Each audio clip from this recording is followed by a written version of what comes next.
Beda pandangan bukan berarti orang lain salah. Beda pandangan bukan berarti orang lain salah. Yang tidak makan babi tidak lebih benar daripada yang makan babi. Demikian juga sebaliknya. Kadang-kadang kita suka menghakimi orang dari cara mereka menjalani hidup mereka. Saya cuma kasih contoh sederhana tentang makan babi. Kita tahu bahwa firman Tuhan berkata dalam Matius 15 ayat 11, Yesus bilang gini, bukan yang masuk ke dalam mulut yang menajiskan orang, melainkan yang keluar dari mulut, itulah yang menajiskan orang. Kita ngerti bahwa Yesus bicara soal hati kan. Hati yang jahat itu yang membuat kita najis.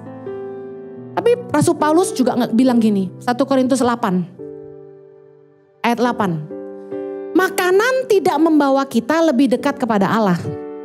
Kita tidak rugi apa-apa kalau kita tidak makan dan kita tidak untung apa-apa kalau kita makan.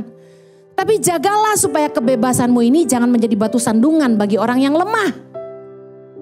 Ayat 12 saya lompat. 1 Korintus 8 ayat 12.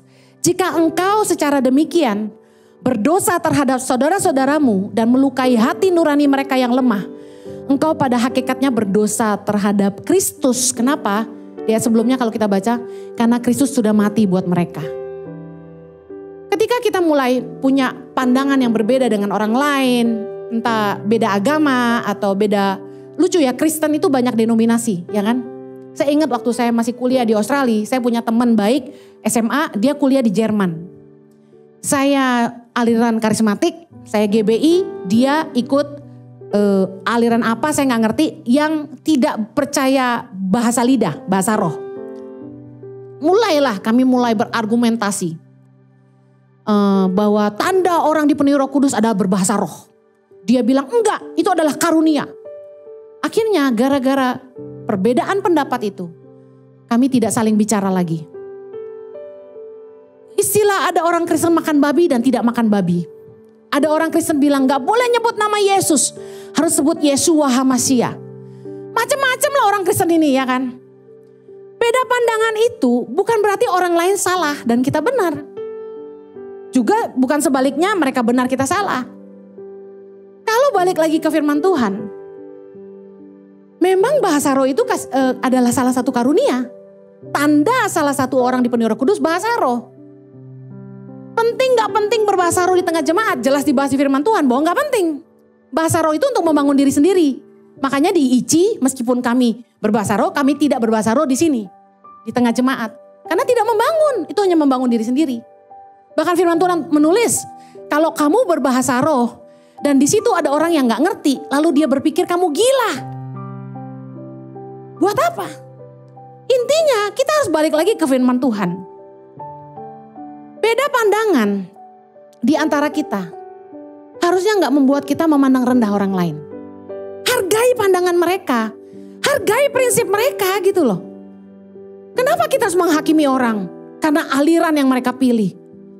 Kalau seandainya kita bisa menghargai agama lain, apa sulitnya kita juga menghargai sesama orang Kristen dengan pandangan yang berbeda. Kalau ada di sini yang beragama Katolik, karena saya tahu orang-orang Katolik pun datang ke sini untuk mendengarkan. Kenapa kita harus menghakimi mereka berdoa rosario, novena, dan berdoa Santa Maria? Kita gak lebih benar dari mereka kok. Menurut saya biarkan saja.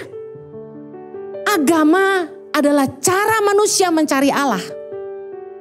Bukan bagian kita menghakimi orang dengan pandangan mereka. Yuk, lebih baik kita itu jadi berkat dimanapun kita berada. Sikap tidak menghargai orang lain, tidak menghormati orang lain, menghakimi orang lain itu hanya membuat hidup kita jadi batu sandungan. Impact Community Indonesia mengadakan 4 kali ibadah onsite setiap hari Minggu, pukul 9 waktu Indonesia Barat, pukul 11 waktu Indonesia Barat, pukul 13 waktu Indonesia Barat, dan pukul 15 waktu Indonesia Barat di MOI, Mall of Indonesia Kelapa Gading lantai P3. Ibadah pertama hingga ibadah ketiga disertai ibadah anak dan ibadah remaja. Pastikan kehadiran Anda.